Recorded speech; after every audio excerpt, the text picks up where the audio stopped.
My name is Madison Clark. I've spent the last 12 years of my life as an IT risk control specialist at Veriton Health Solutions, a pharmaceutical giant based in Denver. At 42, I've built a reputation for thoroughness, precision, and an almost prophetic ability to spot disasters before they happen. My colleagues call it paranoia. I call it doing my job. That Tuesday morning started like any other. Denver's skyline was partially obscured by low-hanging clouds, promising rain later in the day. I arrived at the office at 7:15 a.m., precisely 45 minutes before most of my team would trickle in. Those early morning moments were sacred, just me, my coffee, and the uninterrupted quiet that allowed me to scan overnight system alerts without distractions. I was midway through my second cup of coffee when the email arrived. The subject line was innocuous enough. Q3 budget adjustments, immediate implementation. Such emails weren't uncommon near the end of a fiscal quarter. What was uncommon, however, was finding my department on the chopping block. The $5,000 training budget for my team's annual security certification renewals had been eliminated. No prior discussion, no warning, just a cold, bureaucratic slash of the digital pen. The decision had been authorized by Jenna Fairchild, our newly appointed head of application technology. I stared at my screen, the coffee in my mouth suddenly tasting bitter. $5,000. In a company that measured its quarterly profits in hundreds of millions, $5,000 was pocket change less than what the executive floor spent on bottled water each month. But it was everything to my team's professional development and our ability to stay current with evolving security threats. My phone rang, pulling me from my thoughts. It was Derek from my team, who must have just seen the same email. "Madison, tell me this is some kind of mistake," he said, his voice tight with frustration. "We've had those certifications budgeted since January." "I'm looking into it now," I assured him, already pulling up the company directory to find Jenna's extension. "Let me handle this." 2 hours later, I sat rigid in conference room C, surrounded by department heads. Jenna Fairchild presided at the head of the table, her posture impeccable in a tailored navy suit that probably cost more than my entire wardrobe. At 36, she was the youngest executive in the room and the newest, having joined Veriton just 8 months ago from a tech firm in Boston. Her rapid ascension to head of application technology had raised eyebrows, but the CEO had been adamant about bringing fresh perspectives to our traditional pharmaceutical infrastructure. "As I was explaining," Jenna continued, her voice carrying that distinctive Boston accent that made certain words sound sharper than intended, "the third quarter requires strategic belt-tightening across all departments. We're implementing a company-wide efficiency initiative." My hand rose before I could reconsider the wisdom of challenging her in a room full of peers. "Jenna, my team's training budget isn't an efficiency issue. It's a compliance requirement. Those certifications are mandated for handling patient data systems." Jenna's smile didn't reach her eyes. "Madison, right, I'm familiar with your department's requests."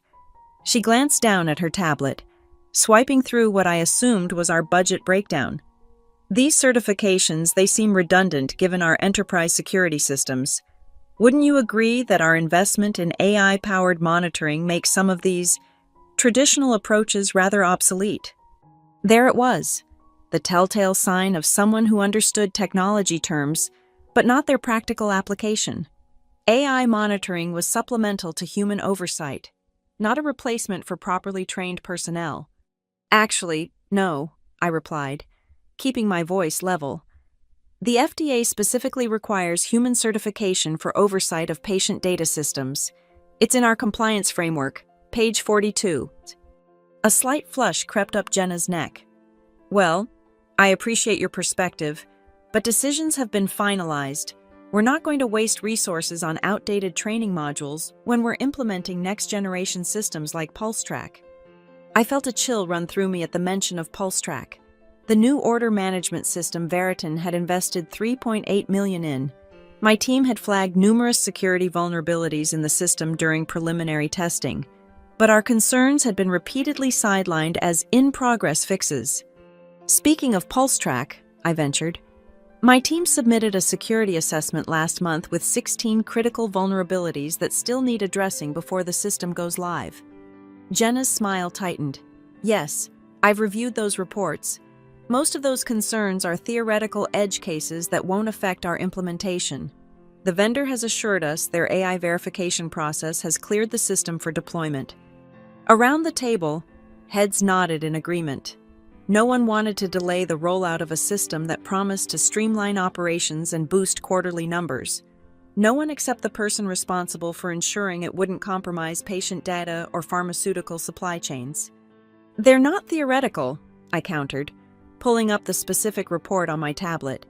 We've documented transaction failures in the order verification module that could— Thank you, Madison, Jenna interrupted, her tone making it clear the discussion was over.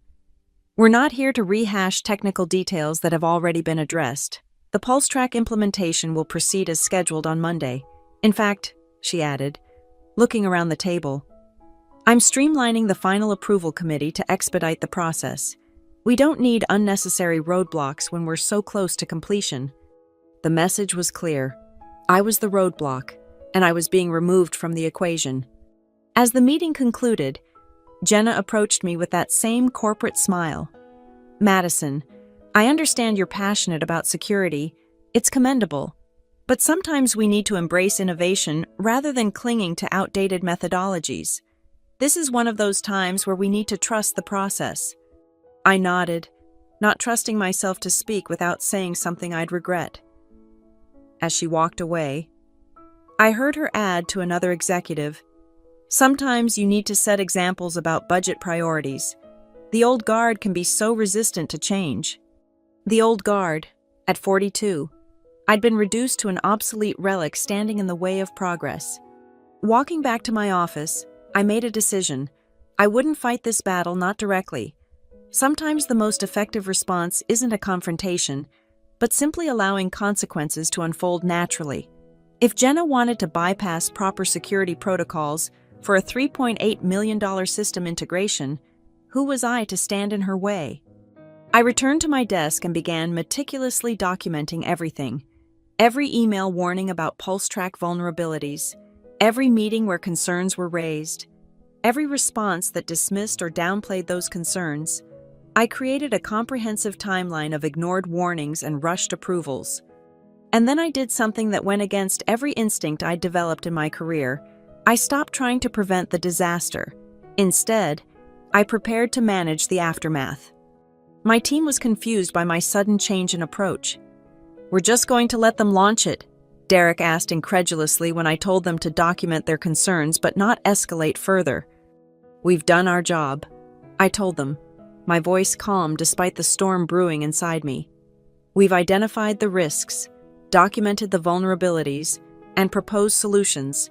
If leadership chooses to ignore those warnings, that's a decision they're entitled to make. But Madison, you never back down from this stuff. Lisa, my senior analyst, protested. Remember the patient portal launch last year? You practically camped in the CIO's office until they delayed the rollout to fix the authentication issues. I smiled thinly. Different circumstances, different approach. Sometimes you have to let people learn lessons firsthand. The team exchanged glances but didn't push further. They trusted me, even when they didn't understand my strategy. That trust was something Jenna Fairchild hadn't earned yet, and at this rate, never would. On Friday afternoon, 3 days before the PulseTrack launch, I sent a final email to Jenna with the executive team copied. Subject: Final Risk Assessment. PulseTrack Implementation. Jenna, as your team proceeds with Monday's PulseTrack implementation, I want to provide one final documentation of unresolved critical vulnerabilities that may impact system functionality. 1. Order duplication bug in the transaction processing module. Ticket number 4587. 2. Authentication timeout issues causing session persistence problems. Ticket 4612. 3. Database deadlock in concurrent order processing. Ticket number 4701. 4. Prescription validation failures with certain medication combinations. Ticket number 4733. 5. Integration failure with patient history database. Ticket 4749. Each of these issues has been documented with reproduction steps in our ticketing system. As per your direction, my team will not be participating in the final implementation review, but we remain available should you require our assistance after launch. Regards, Madison Clark, IT Risk Control Manager, Bonn. Jenna's response came less than 5 minutes later. Madison, thank you for your continued attention to the PulseTrack implementation. Our technical team and the vendor have assured me that these issues have been addressed in the final build that will be deployed. Your concerns have been noted, but we're confident in proceeding with the scheduled rollout. This system represents a significant step forward for Veriton, and I'm sure you'll be impressed with its performance once it's operational. Jenna Fairchild, Head of Application Technology. I forwarded both emails to my personal account, then closed my laptop. The weekend stretched before me, my last peaceful weekend before the storm hit. I decided to spend it hiking in the mountains, far from technology and the impending disaster I could have prevented, but was now allowing to unfold. Monday morning arrived with the inevitability of sunrise. I came to work early as usual, but instead of my normal routine, I sat at my desk with a strange sense of calm, waiting for the first tremors of the earthquake I knew was coming. PulseTrack was scheduled to go live at 9:00 a.m. after the morning distribution runs had completed, but before the bulk of the day's orders would be processed. A sensible window in theory if the system had been properly vetted. At 9:02 a.m., my phone remained silent. At 9:05, still nothing. By 9:10, I began to wonder if I'd misjudged the situation entirely. Perhaps the vendor had secretly fixed the issues. Perhaps Jenna's confidence hadn't been misplaced after all. Then, at 9:17 a.m., it started. First came a call from Derek. Madison, are you seeing this? The order queues are replicating. Everything's being processed multiple times. Before I could respond, my email began pinging with alerts. Not one or two, but dozens, then hundreds. The system was failing spectacularly in exactly the ways we had predicted. I pulled up the monitoring dashboard. PulseTrack was sending duplicate orders, not just a few, but thousands. The authentication issue was causing the system to reprocess completed transactions. Prescriptions were being automatically canceled due to false positive drug interaction alerts. The patient history database was corrupted with incomplete transaction records. In less than 20 minutes, PulseTrack had duplicated over 4,000 pharmaceutical orders, sending them to incorrect addresses, automatically canceled prescriptions for more than 22,000 patients, created a transaction backlog that would take days to unravel, exposed patient data in ways that potentially violated HIPAA regulations. And the financial meter was running. Every minute of this chaos represented thousands of dollars in direct losses and potential regulatory fines. My desk phone rang. It was Patricia from the executive assistant pool. Madison, Mr. Harrington needs you in the executive conference room immediately. George Harrington was our CEO, a man I typically saw only at the annual company meeting. I'll be right there, I replied, gathering my laptop and the comprehensive documentation I'd prepared.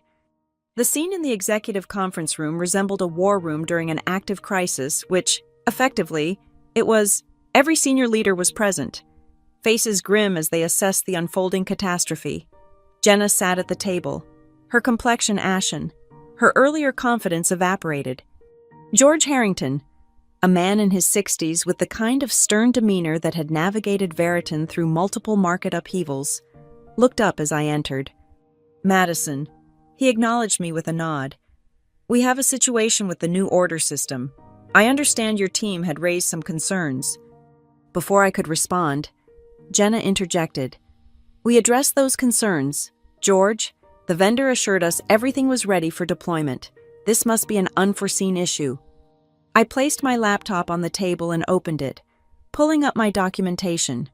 With respect, these are exactly the issues my team identified in our security assessment. I have the complete timeline of warnings and responses here.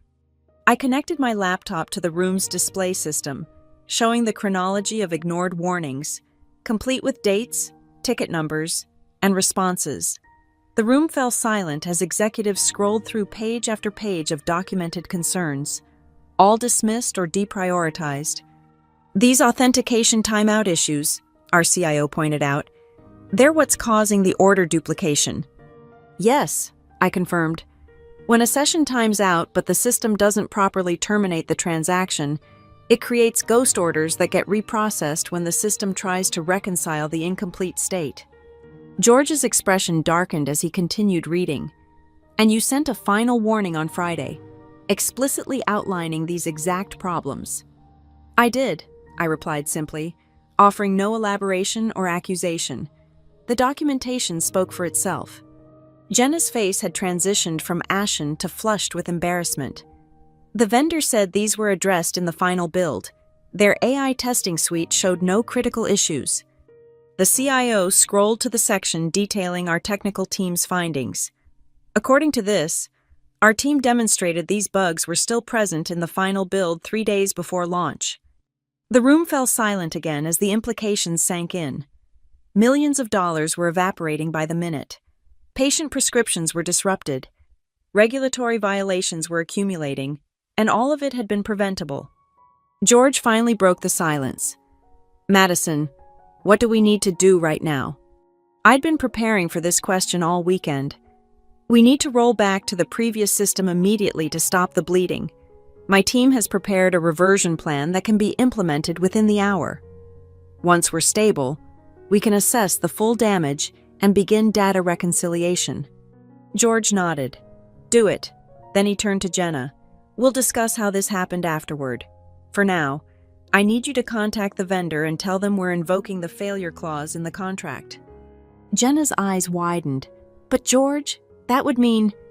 It would mean acknowledging this rollout has failed catastrophically, he finished for her. Which it has. Make the call. Jenna. As people dispersed to execute the crisis response, George asked me to stay behind. When we were alone, he fixed me with a penetrating stare. You knew this would happen, he said. It wasn't a question. I met his gaze. I predicted these specific failures based on technical evidence, yes. Yet you didn't escalate beyond Jenna when she dismissed your concerns. Why not? It was the question I'd been asking myself all weekend. The truthful answer wasn't entirely professional, but George Harrington had always valued honesty over politics. My escalation channels were cut, I explained. Jenna removed me from the final approval committee. She characterized my concerns as resistance to innovation and my team's training as wasteful spending. At some point, continuing to fight a battle when the decision-maker has made up their mind becomes counterproductive. George considered this. So you documented everything and waited for the system to fail. I documented everything and prepared a recovery plan for when the system failed. I corrected. There's a difference. A hint of something, perhaps respect, perhaps disapproval, flickered across his face. I see. Well, your recovery plan is our priority now. Once we've contained this situation, we'll need to have a longer conversation about Veriton's approach to risk management. Over the next 12 hours, my team worked tirelessly to revert to the previous system and begin untangling the mess PulseTrack had created. By midnight, we had stabilized the core ordering functions. By the following afternoon, we had identified all duplicate orders and begun the process of correcting the prescription cancellations. Jenna was conspicuously absent throughout the recovery effort.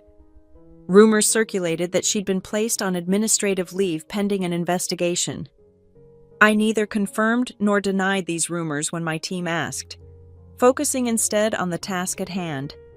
3 days after the PulseTrack disaster, with our systems finally stabilized and the full extent of the damage assessed, I received a call from George Harrington's assistant requesting my presence in his office. I arrived to find not just George, but also our CFO and head of human resources waiting. This wasn't a casual check-in, this was a formal meeting. Madison, thank you for your team's exceptional work in resolving the system failure, George began, gesturing for me to take a seat. The board has been briefed on the situation, including the history of ignored warnings.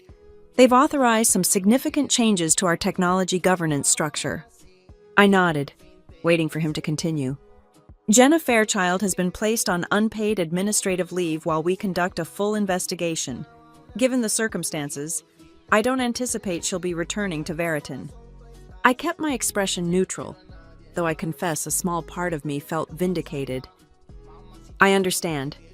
More importantly, George continued, the board has approved the creation of a new position, Interim Chief Risk Officer, reporting directly to me. We need someone who can implement proper governance across all technology implementations. Someone with a proven track record of identifying risks and the courage to address them even when it's unpopular. I began to understand where this was heading. We'd like to offer you the position, Madison. It would come with a substantial compensation adjustment, effectively doubling your current package and the authority to build your own team. It was an extraordinary offer, a vindication of my approach, and a recognition of my expertise. Yet I hesitated. Before I consider the offer, I said carefully, I have two conditions. George raised an eyebrow but nodded for me to continue. First, I need a dedicated budget for internal training and certification. Not $5,000, but $250,000 annually. Properly trained staff are our first line of defense against failures like this. The CFO winced slightly, but nodded after a moment's consideration. Compared to the $3.8 million we just lost, plus recovery costs and potential regulatory fines, that's a reasonable investment. And your second condition? George prompted. Jenna Fairchild doesn't return in any capacity, not as a consultant, not in another department. Her approach to risk management is fundamentally incompatible with patient safety and regulatory compliance. George studied me for a moment before responding. That's already been decided at the board level. The investigation is a formality.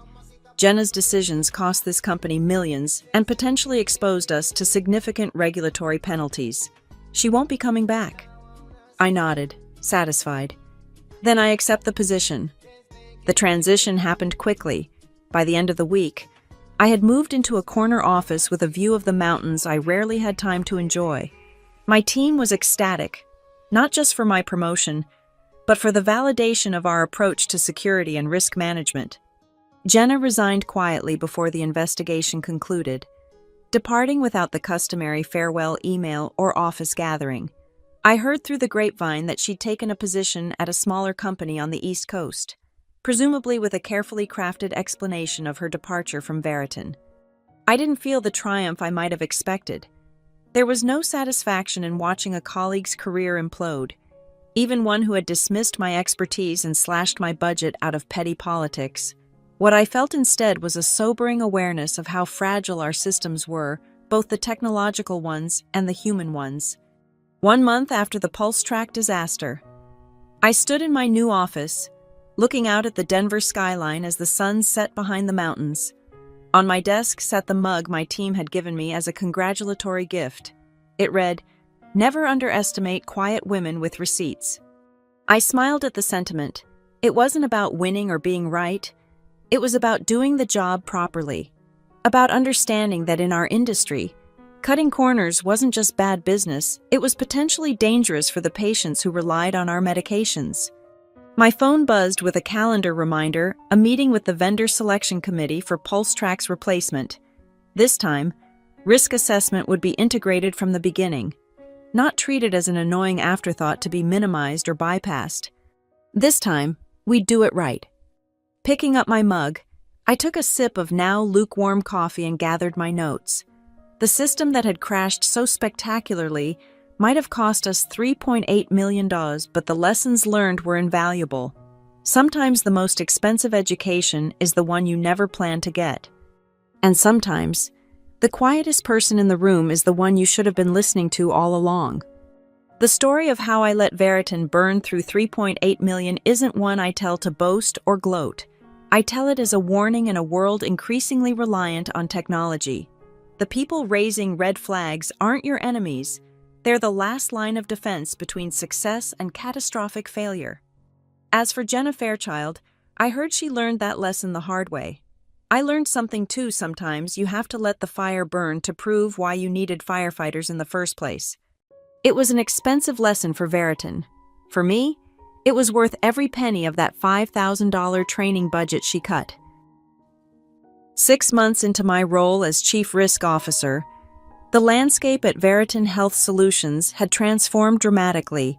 The pulse track disaster, while costly, had created an organizational awareness of security that no amount of training or advocacy could have achieved. When your company loses millions in a single day because of ignored warnings, people suddenly become very interested in what the risk team has to say. My expanded team now included 20 specialists across various domains: cybersecurity, compliance, process validation, and vendor assessment. The $250,000 training budget I'd secured ensured they remained at the cutting edge of their respective fields. More importantly, they had direct lines to every project manager in the organization and explicit authority to halt implementations that didn't meet our security standards.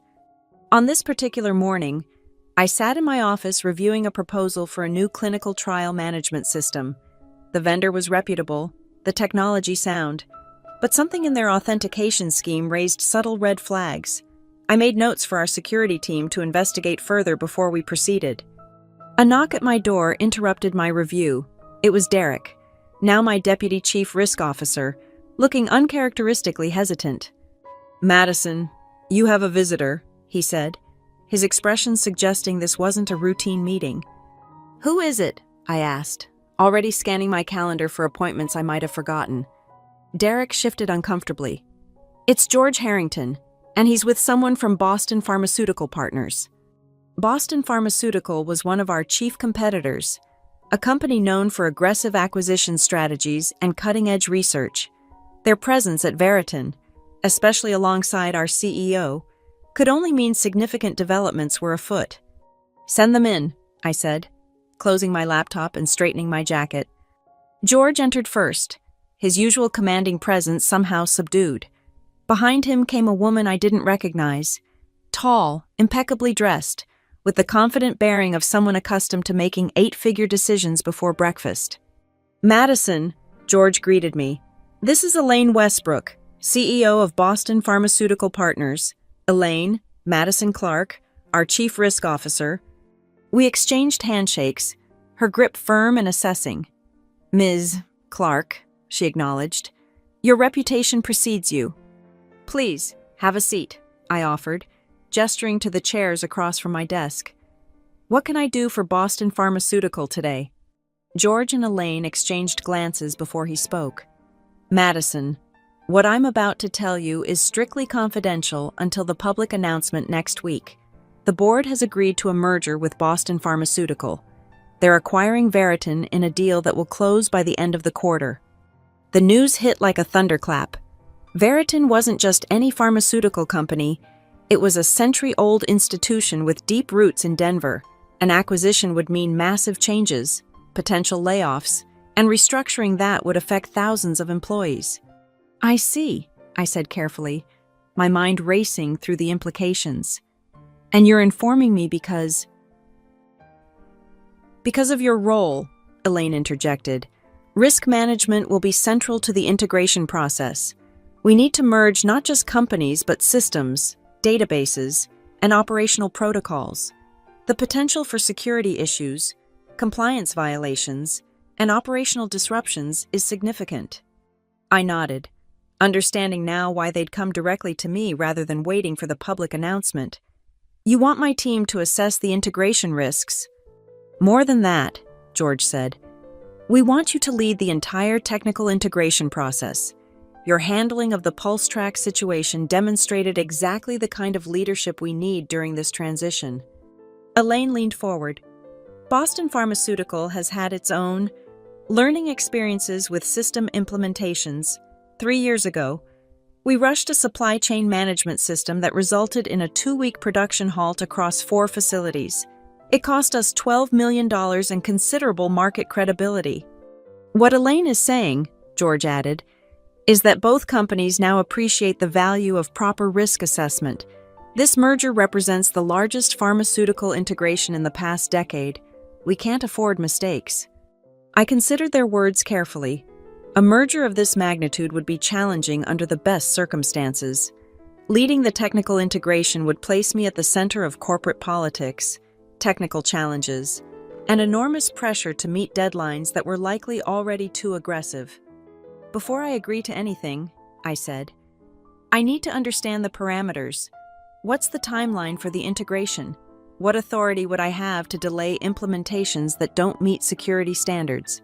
And most importantly, how will my team be protected from the inevitable pressure to cut corners as deadlines approach?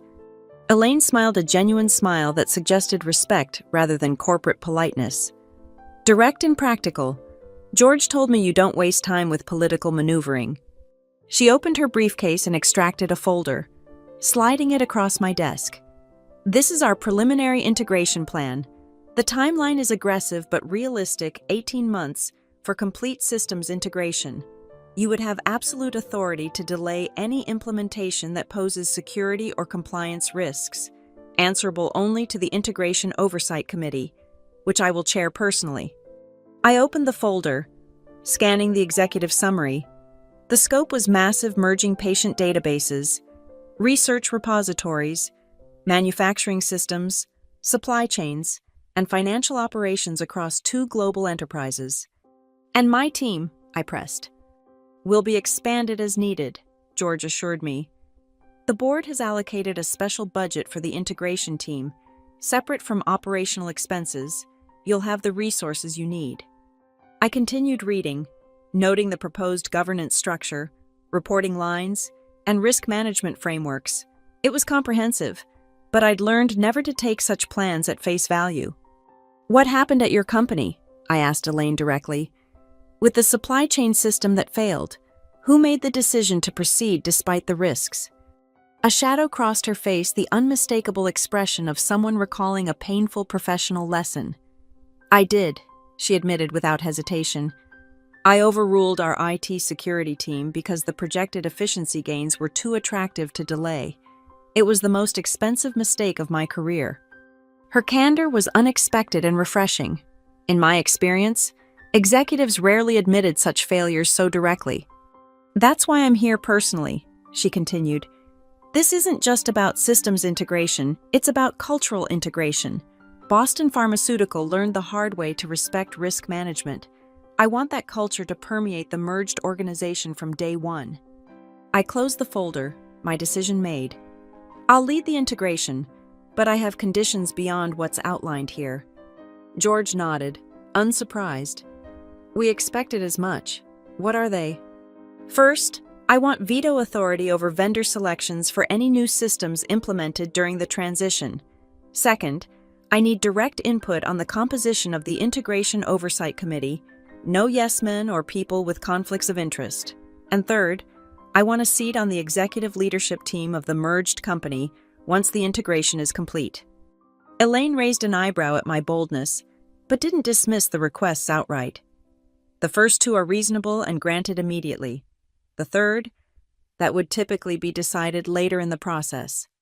I understand that, I acknowledged, but I'm not interested in leading this integration only to be sidelined once it's complete. If risk management is truly valued in the new organization, it deserves representation at the highest level. George and Elaine exchanged glances again, some unspoken communication passing between them. I can't promise a specific title or reporting line at this stage, Elaine finally said, but I can commit to your continued leadership role in the merged organization. Would you accept my personal guarantee, in writing, that you'll have a senior executive position with direct board access? It was a reasonable compromise, as much as could be expected given the uncertainties inherent in any major corporate merger. I would, I agreed. With one amendment, my current team remains intact through the integration and beyond.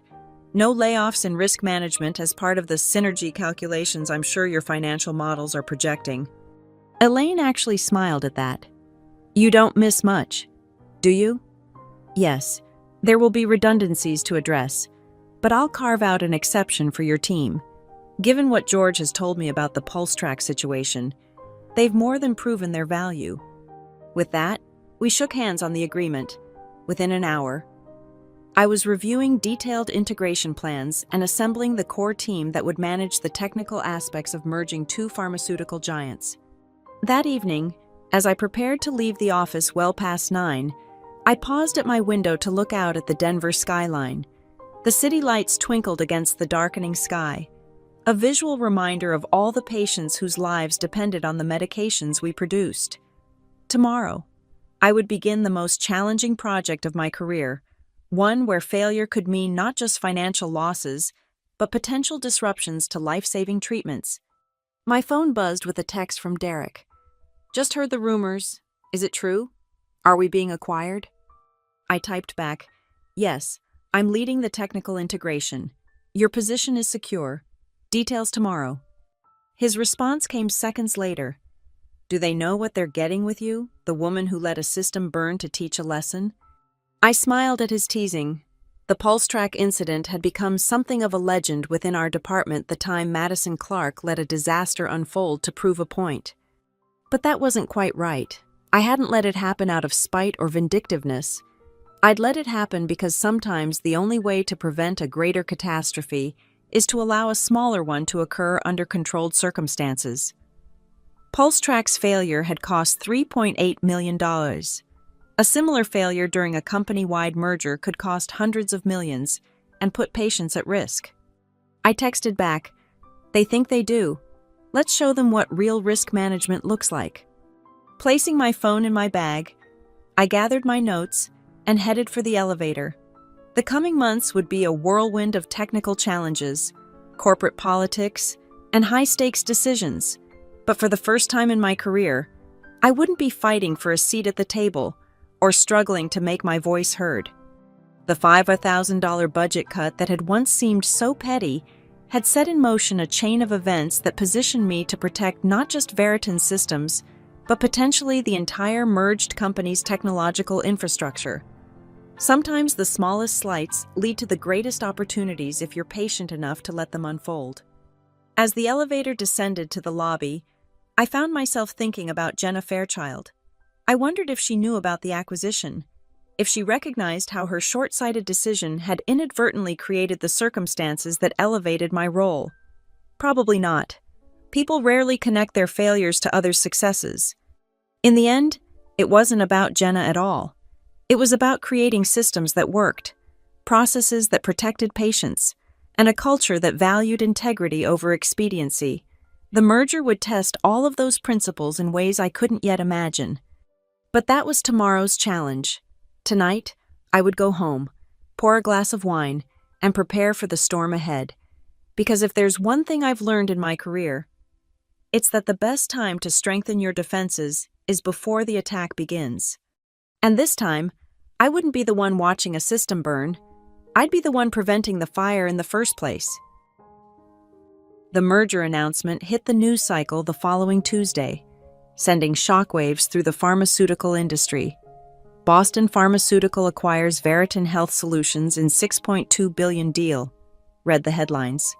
Financial analysts debated the merits of the acquisition, while employees at both companies anxiously wondered what it meant for their futures.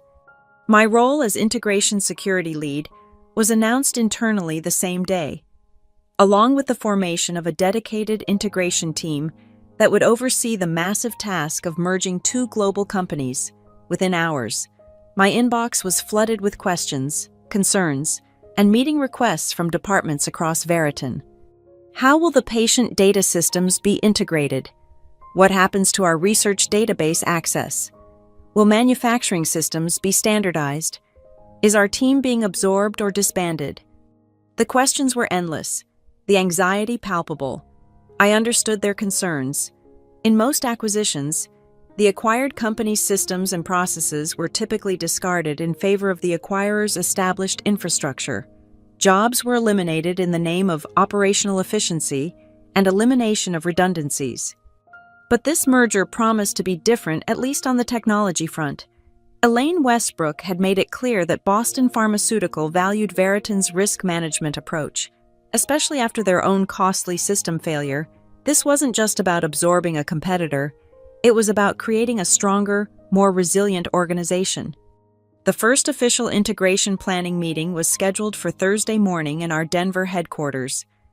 Representatives from Boston Pharmaceutical would be flying in to meet with the Veritin leadership team and begin mapping out the complex process of becoming a single entity. I arrived at the executive conference room 30 minutes early to prepare, arranging my materials and reviewing my presentation one final time. This meeting would set the tone for the entire integration process, and I was determined to establish clear parameters from the outset. By 8:45 a.m., the room had filled with familiar and unfamiliar faces. George Harrington sat at one end of the table, Elaine Westbrook at the other, a visual representation of the power dynamics at play. Between them sat various executives, directors, and managers from both companies, their expressions ranging from cautiously optimistic to openly skeptical. "Good morning, everyone," Elaine began once the room had settled. "Today marks the first step in what will be an 18-month journey to create the third largest pharmaceutical company in North America. I won't sugarcoat this. Integrations are challenging, disruptive, and often painful, but they're also opportunities to build something better than either company could achieve alone." She gestured toward me. "Madison Clark will be leading our technical integration efforts. Her team will oversee the security, compliance, and operational aspects of merging our systems. Madison has my full confidence and authority in these matters. When she raises concerns, we listen. When she says stop, we stop. No exceptions." The declaration was clear and unambiguous, exactly what I needed to establish credibility with the Boston Pharmaceutical team members who didn't know me or my history with PulseTrack. "Thank you, Elaine," I said, standing to address the room.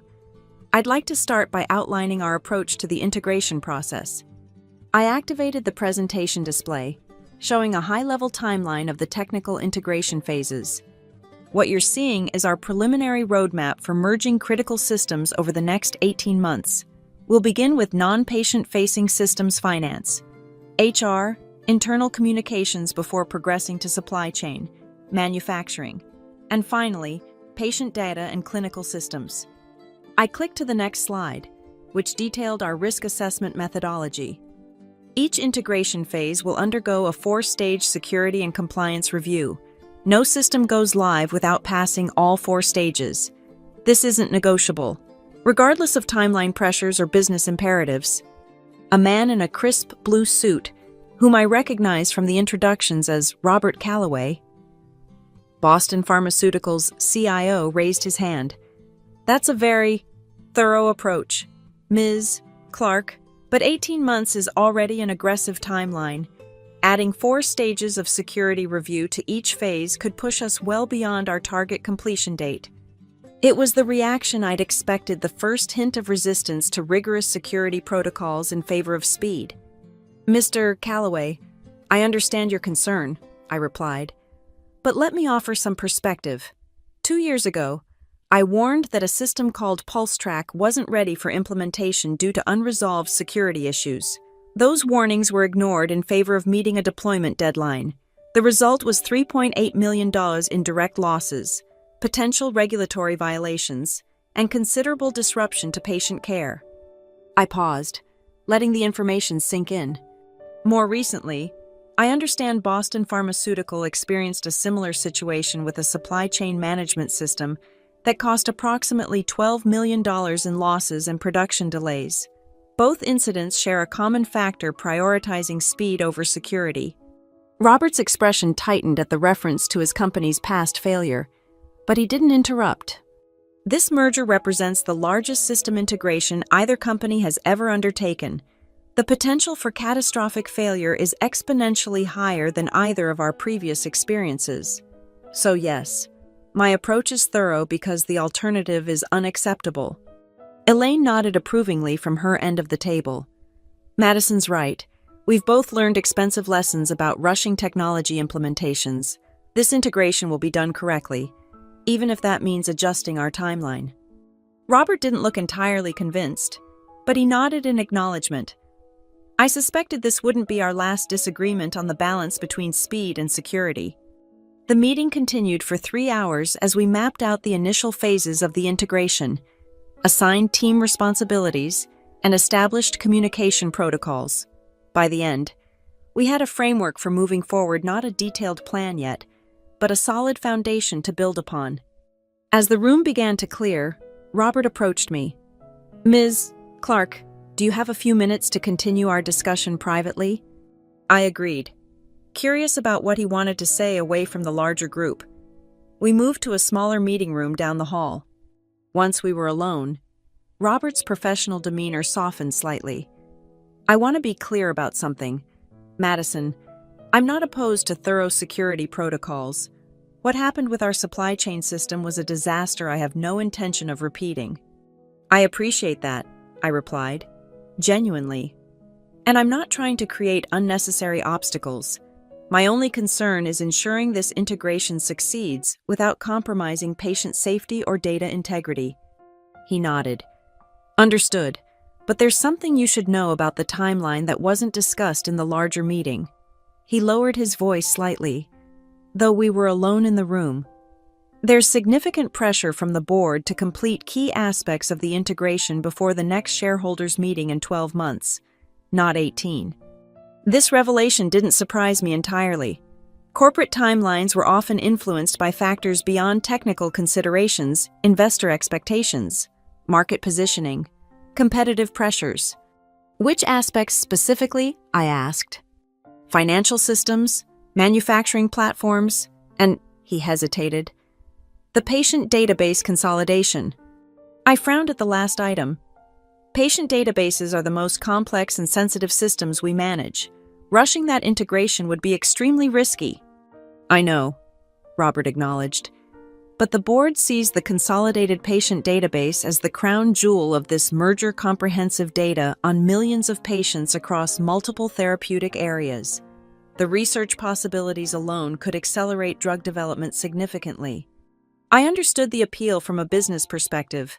Combined, our patient databases would create one of the largest pharmaceutical data repositories in the industry, but that same scale made security and compliance even more critical. "Robert, I appreciate your candor," I said after a moment, "but I need to be equally direct. I won't compromise on patient data security to meet an arbitrary deadline. If the board wants this done in 12 months, they'll need to provide additional resources and accept that some other aspects of the integration may need to be delayed to prioritize doing this correctly." He studied me for a moment, then smiled slightly. "Elaine said you wouldn't budge on security issues. She was right." "It's not stubbornness," I clarified. "It's experience. I've seen what happens when we cut corners." "So have I," he admitted. "Look, I'm not your adversary here. In fact, I think we need your approach precisely because there will be so much pressure to accelerate timelines. I just wanted you to know what we're up against so we can plan accordingly." His frankness was unexpected but welcome. Having the CIO of Boston Pharmaceutical as an ally rather than an obstacle would make my job considerably easier. "I appreciate the insight," I told him, "and I'm open to creative solutions that maintain security standards while addressing business needs. What I won't do is sign off on a system that puts patient data at risk." "Fair enough," he agreed. "I think we understand each other." As we left the meeting room, I felt cautiously optimistic about the working relationship. Robert might have different priorities than mine, but he seemed reasonable and open to collaboration. In the complex political landscape of a corporate merger, having allies in the acquiring company would be invaluable. Over the following weeks, the integration machine began to move in earnest. My team expanded to include security specialists from both companies, working side by side to map systems, identify integration points, and assess potential vulnerabilities.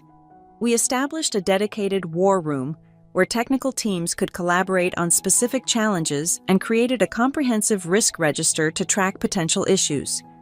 The first phase, merging basic internal systems like email and document sharing, proceeded relatively smoothly. These were standard corporate systems with well-established integration protocols and minimal regulatory implications. Still, we applied our 4-stage review process, identifying and resolving several security gaps before implementation. The success of this initial phase built credibility for our approach. When we flagged a serious authentication vulnerability in the proposed document management integration, Even the most timeline-focused executives didn't push back on our recommendation to delay implementation until the issue was resolved. But as we moved toward more complex systems, the pressure intensified. 6 weeks into the integration process, I received a calendar invitation for a private meeting with Elaine Westbrook. The subject line simply read, "Integration Timeline Discussion."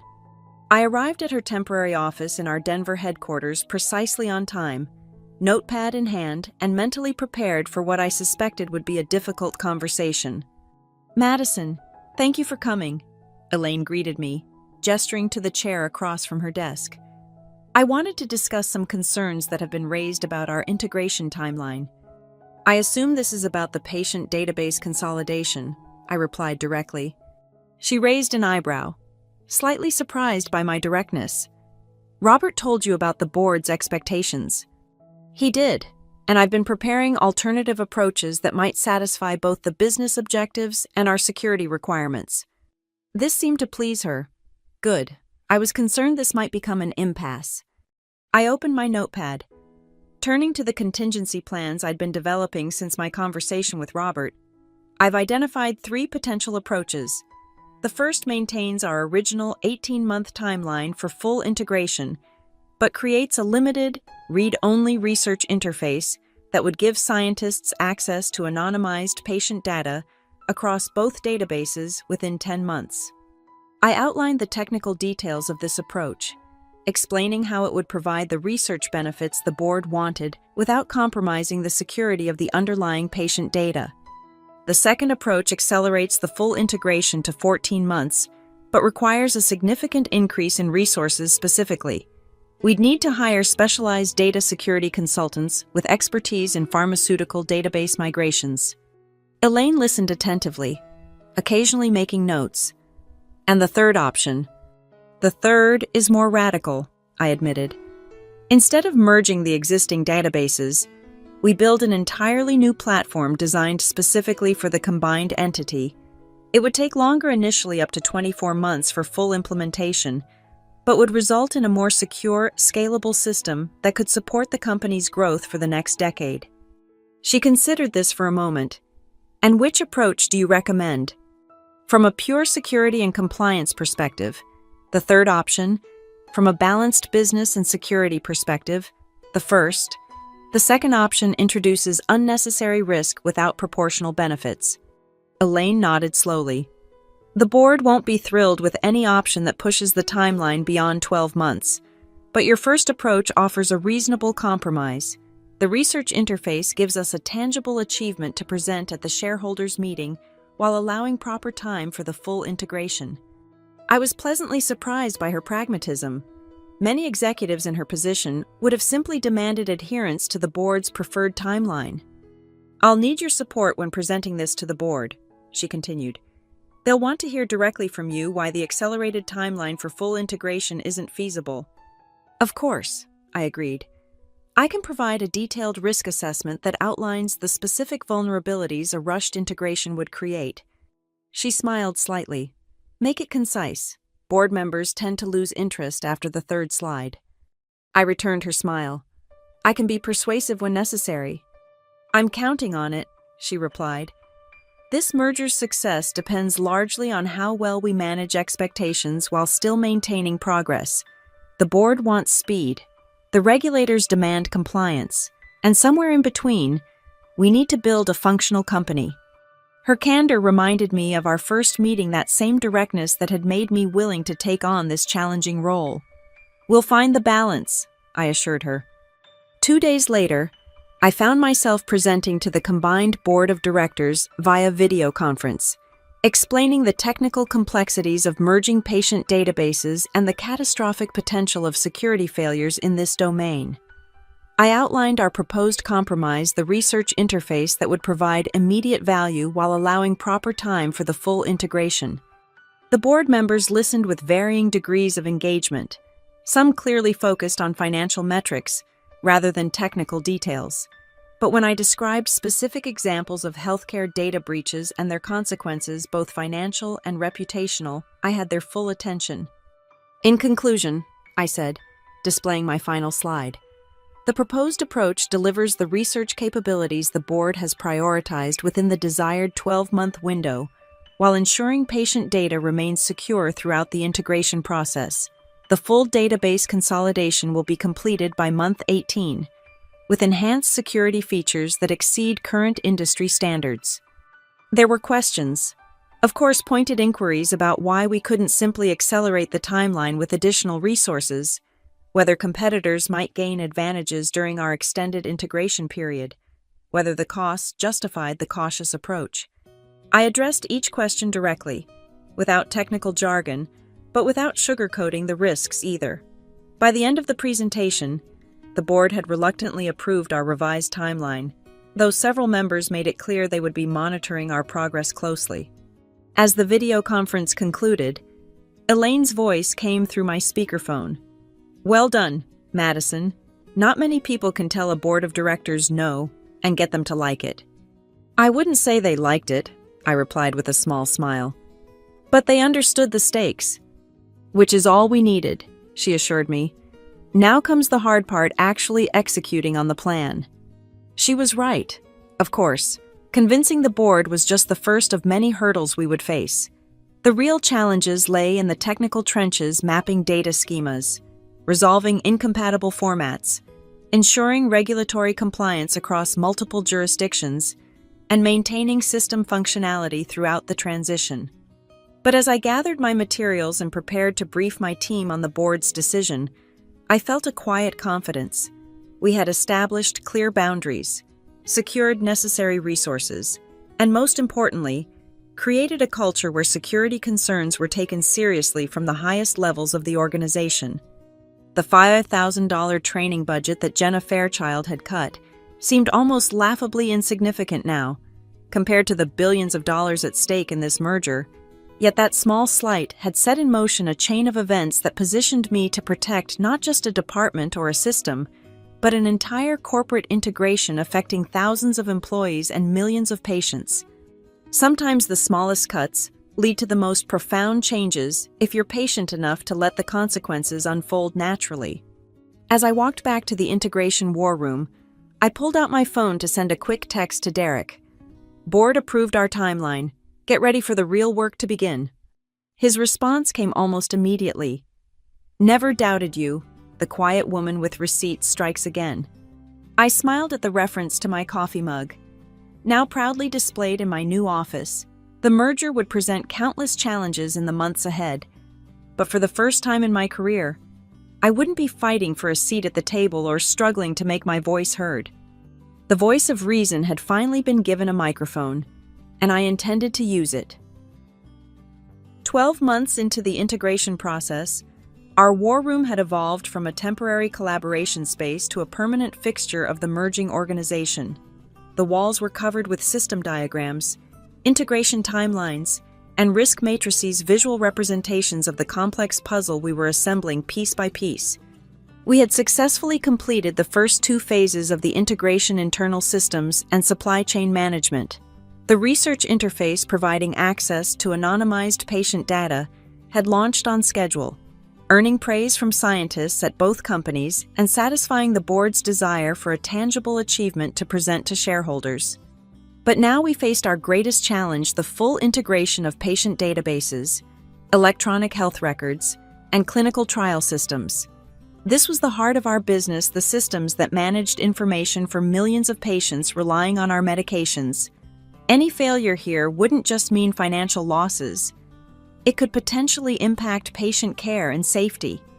On this particular morning, I stood before the integration team, reviewing the final security assessment for the patient database migration scheduled to begin the following week. The vulnerability scan identified 3 medium-risk issues in the data transformation layer, I explained, highlighting the relevant section of the report. All 3 have been addressed in the latest build, which passed regression testing yesterday. Derek, now serving as Deputy Integration Lead, nodded in agreement. The final penetration test showed no critical or high vulnerabilities. We've got some low-priority items to address post-migration, but nothing that should delay implementation. The room buzzed with cautious optimism. After months of meticulous planning, coding, and testing, we were finally ready to begin the most critical phase of the entire integration process. Excellent work, everyone, I acknowledged. This is the culmination of extraordinary effort from teams across both companies. The migration will begin as scheduled on Monday at 2:00 a.m. Eastern. All systems will be in read-only mode for approximately 6 hours during the initial data transfer. As the meeting concluded and team members dispersed to make final preparations, Robert Calloway approached me. Over the past year, what had begun as a cautious professional relationship had evolved into genuine mutual respect. We still occasionally disagreed on priorities, but we'd found a productive balance between business needs and security requirements. "Madison, do you have a minute?" he asked. "There's something I need to discuss before Monday's migration." His tone suggested this wasn't a casual conversation. "Of course," I replied, leading him to my office where we could speak privately.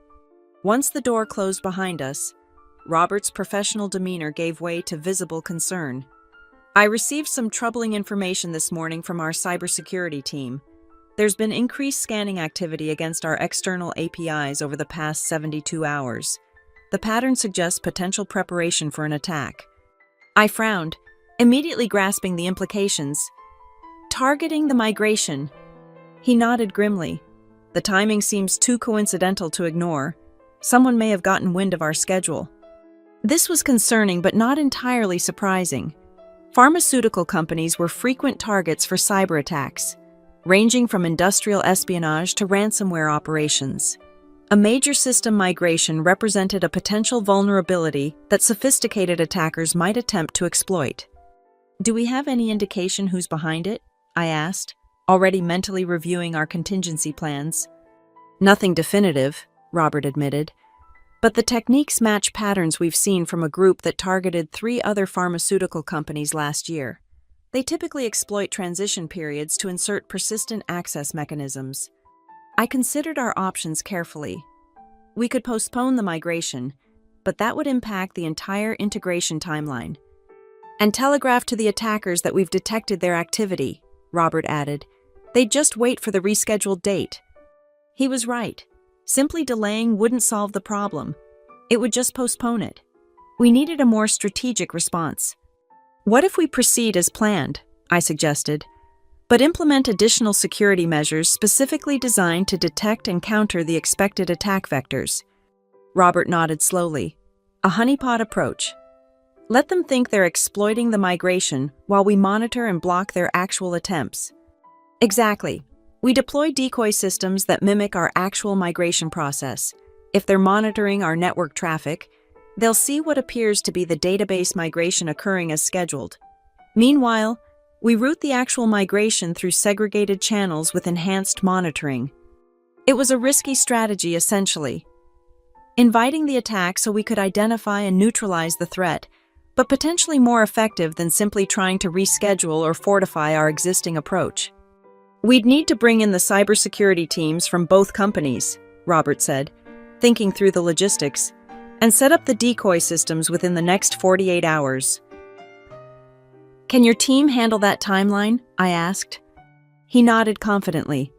"If we pull resources from other projects, yes, this takes priority." "Agreed. Let's brief the cybersecurity directors immediately and implement the countermeasures. But we keep this information contained. Only those directly involved in the response need to know. We don't want to risk internal leaks." "Of course," Robert agreed. "I'll coordinate with my team. You brief Elaine." "I'll handle it," I confirmed. "She'll want to know about the threat, but I think she'll support our approach rather than delaying the migration." After Robert left to mobilize his team, I sent a message to Elaine requesting an urgent meeting. Within an hour, I was in her office explaining the situation and our proposed response. "So you're essentially setting a trap," she summarized after I'd outlined the plan, "using the scheduled migration as bait while conducting the actual work through secured channels." "That's the essence of it, yes," I confirmed. "It's not without risk, but it allows us to maintain our timeline while potentially identifying the threat actors." Elaine considered this for a moment. "And if they penetrate the decoy systems, what exposure do we face?" The decoys will contain convincingly structured but synthetic data, nothing that would compromise actual patient information. We'll monitor all interaction with those systems to identify the attacker's methods and objectives. She nodded slowly. I trust your judgment on this, Madison, but I want hourly updates during the migration, and I want to know immediately if there's any indication that the actual systems have been compromised. Absolutely, I assured her. We'll have dedicated monitoring teams for both the decoy and actual migration paths. Any suspicious activity will trigger immediate notifications. Over the next 48 hours, our cybersecurity teams worked around the clock to implement the countermeasures. Decoy systems were configured to mimic our production environment. Network traffic was rerouted through secured channels, and additional monitoring tools were deployed across our infrastructure. By Sunday evening, everything was in place. The migration would proceed as scheduled, but with an elaborate security theater designed to detect and divert potential attackers. I spent that night in the office, coordinating final preparations and reviewing contingency plans.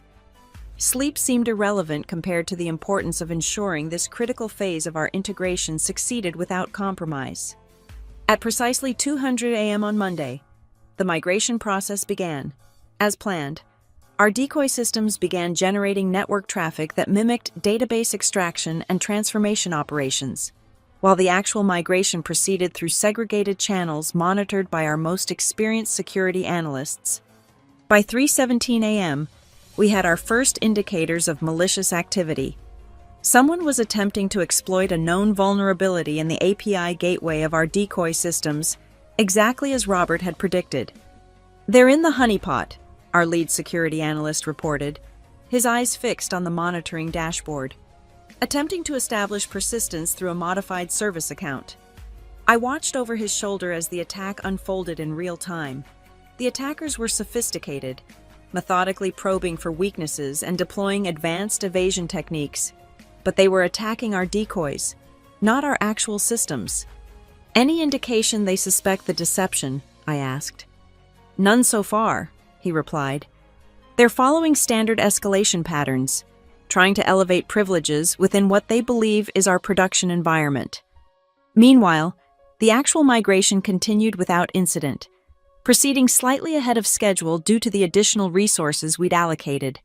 By 5:30 a.m., we had transferred approximately 60% of the patient data to the new unified platform, with all integrity checks passing. At 6:45 a.m., the attackers made their first significant move within the decoy environment, attempting to exfiltrate what they believed was patient data to an external server.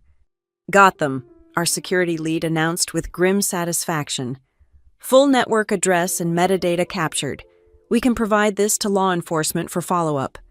By 7:30 a.m., the actual migration was complete 30 minutes ahead of schedule and without any security incidents affecting the real systems. The decoy environment had successfully diverted the attackers while providing valuable intelligence about their methods and objectives. As the sun rose over Denver, I sent a message to Elaine and Robert. "Migration complete, security measures successful, attempted breach detected and contained in decoy systems, actual patient data secure, full briefing at 9:00 a.m. The morning briefing was attended by senior leaders from both companies, all eager to understand both the migration success and the security incident. I presented a comprehensive overview of the night's events, from the initial detection of scanning activity to the successful completion of the database migration. The attackers believed they were exploiting our systems during the migration window, I explained. In reality, they were interacting with isolated decoy environments containing no actual patient data. We've captured significant technical information about their methods, which we're sharing with law enforcement and industry security groups. Elaine's expression showed both relief and concern. "Do we know who was behind it?" "Not definitively," I admitted, "but the techniques match those used in previous attacks against pharmaceutical companies. Industrial espionage is the most likely motive attempting to access proprietary research data or patient information that could be valuable to competitors." "And our actual systems?" George Harrington asked, speaking for the first time during the briefing. "Completely secure," I confirmed. The migration completed successfully with all data integrity checks passing. The new unified platform is operating as expected, and we've implemented additional monitoring to detect any delayed or secondary attack attempts. The room filled with a collective sense of relief. We had faced our first major crisis during the integration and emerged successful not just in completing the migration, but in protecting our most sensitive data from a sophisticated attack. This outcome validates our approach to security throughout this integration, Elaine observed, addressing the room. Madison's insistence on rigorous security protocols, which some initially viewed as excessive, proved essential when faced with an actual threat. This is precisely why security considerations must drive technical decisions, not the other way around. Her endorsement was meaningful, especially in front of the combined leadership team. It reinforced the security-first culture we'd been building throughout the integration process. As the meeting concluded and executives filtered out, Robert lingered behind. "That could have gone very differently if we hadn't detected the scanning activity," he observed quietly. "Or if we'd rushed the integration as originally planned," I added. "The accelerated timeline would have left us without adequate time to implement proper monitoring and detection capabilities." He nodded in acknowledgement. "I've been in technology leadership for 20 years, and I've never seen a merger integration of this scale proceed with so few critical incidents. Your approach has been vindicated at every stage." "It's not just my approach," I corrected him.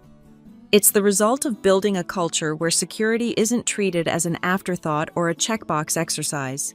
Every team member understands that security is fundamental to our mission, not an obstacle to it." "A culture you've largely created," he pointed out. "Don't minimize your contribution. Madison, what you've built here will outlast the integration itself." His words stayed with me long after the meeting ended. In the quiet of my office, I reflected on the journey that had brought me to this point, from having a $5,000 training budget slashed by Jenna Fairchild to overseeing the successful integration of billion-dollar systems under active attack. The contrast was stark. Jenna had viewed security as an unnecessary expense, a budget item to be trimmed for short-term gains. Her short-sighted decision had led to the PulseTrack disaster and ultimately her own professional downfall. In contrast, our security-first approach to the merger had just prevented what could have been a catastrophic data breach during our most vulnerable transition period. The lesson wasn't lost on me in the complex ecosystem of corporate technology. Respecting the guardrails isn't just prudent, it's essential. Those who dismiss security concerns as excessive caution or unnecessary expense inevitably learn this lesson the hard way, often at tremendous cost to their organizations and their careers. As I prepared for the afternoon executive briefing on the migration success, I noticed a new email from Elaine Westbrook. The subject line read, "Board Discussion, Your Future Role." The message was brief but significant. Madison. Last night's successful handling of both the migration and the security incident has reinforced what I've observed throughout this integration process. Your leadership has been instrumental to our success. The board will be discussing the executive structure of the fully merged organization next week. I've recommended you for the position of Chief Security Officer with expanded responsibilities beyond the current integration role. Let's discuss details tomorrow. This isn't just about recognizing your contributions to the merger, it's about establishing security as a cornerstone of our corporate strategy moving forward. Elaine? I read the message twice, allowing its implications to sink in. Chief Security Officer, a C-suite position with direct board access and influence over company-wide technology decisions. It was more than I had initially hoped for when negotiating my role in the integration. Yet it felt right not just as a personal achievement, but as a recognition that security deserved representation at the highest levels of corporate decision-making. The lessons of PulseTrack and similar failures across the industry had finally penetrated the executive consciousness. Security was no longer viewed as a technical function to be managed at lower levels, but as a strategic imperative requiring executive leadership. My phone buzzed with a text from Derek. "Heard about last night's excitement. Another crisis averted by the quiet woman with receipts." I smiled at his now familiar reference to my coffee mug. still proudly displayed on my desk. The mug's message, "Never underestimate quiet women with receipts," had become something of a mantra within our team.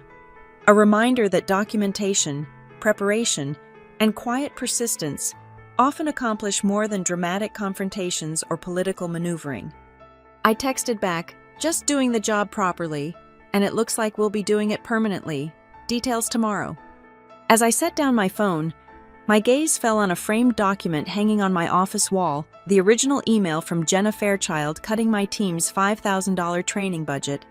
I'd kept it as a reminder of where this journey began, of how a small slight had set in motion a chain of events that transformed not just my career, but an entire corporate culture. I wondered briefly where Jenna was now, what lessons she might have learned from the PulseTrack disaster. Had she continued her approach of cutting corners and dismissing expertise in her new role?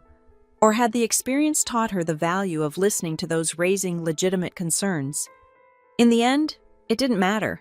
Her actions had created an opportunity for me to demonstrate the value of proper risk management first in the aftermath of PulseTrack, and now throughout this complex merger integration. The story wasn't about revenge or vindication, it was about resilience, about turning obstacles into opportunities, about standing firm in your expertise even when others dismiss it as excessive caution. And perhaps most importantly, it was about understanding that sometimes the most effective response to short-sighted decisions isn't confrontation, but patience allowing natural consequences to unfold, while positioning yourself to help rebuild from the inevitable debris. As I gathered my materials for the afternoon briefing, I felt a deep sense of satisfaction. The $5,000 budget cut that had once seemed so petty and personal had ultimately led to a transformation worth millions, not just in avoided costs and prevented disasters, but in establishing a corporate culture where security was valued rather than marginalized. Sometimes the smallest cuts lead to the most profound changes if you're patient enough to let the consequences unfold naturally. And sometimes, the quietest person in the room is the one you should have been listening to all along.